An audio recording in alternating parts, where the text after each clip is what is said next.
All right, the next aspect of our fetch work for week 2 is going to be teaching our dog to give it. Now, the give it cue specifically means for the dog to drop the object into our hand. The only difference between this and the drop it cue is where our other hand goes when we offer our dog a treat. So, to set our dog up for success, what we're going to do is as we offer them a treat right to their nose, place our other hand directly under their mouth so that way the object lands in our hand.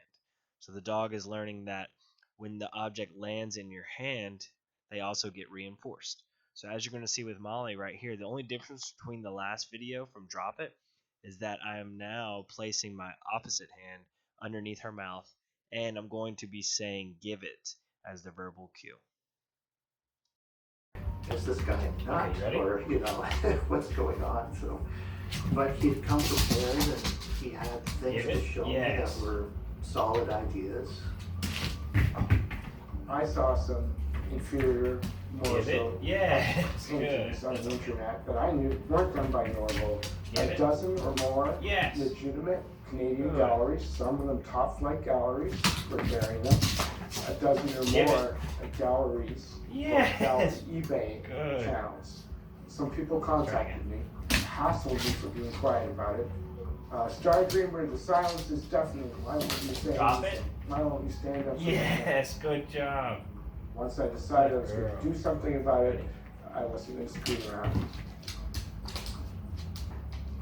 Give And it. then I proceeded to upload more than 1,000 images of fake Morrison things to Morrison. So as you can see in that video, the timing of the verbal cue is pretty important too.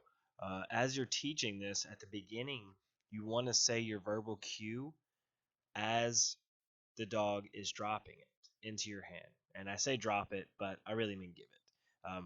In a sense of the dog is learning the words give it mean to let go of the object and place it in your hand. Now, as your dog gets the idea, you can say the verbal cue sooner with your hand present. So there's a couple things happening. There's a context cue of your hand being out there, also the verbal cue already being established with give it, meaning to drop the object in your hand. So what you're doing is you're pairing the verbal cue with the context cue of your hand, so then your dog can learn to seek out your hand. So you can kind of experiment as long as your dog is succeeding with moving your hand into different locations, whether it's further away from your body or using your opposite hand that you are normally using.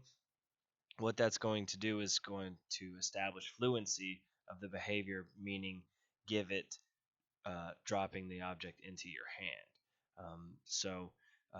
And also, if you notice in that video, I said drop it with my hand present, and she learned to drop it on the ground. So that's kind of strengthening the opposite behavior of drop it with my hand being present. So she still knew what to do even though my hand was out there. So we're kind of doing a lot of experimenting, a lot of strengthening of cues.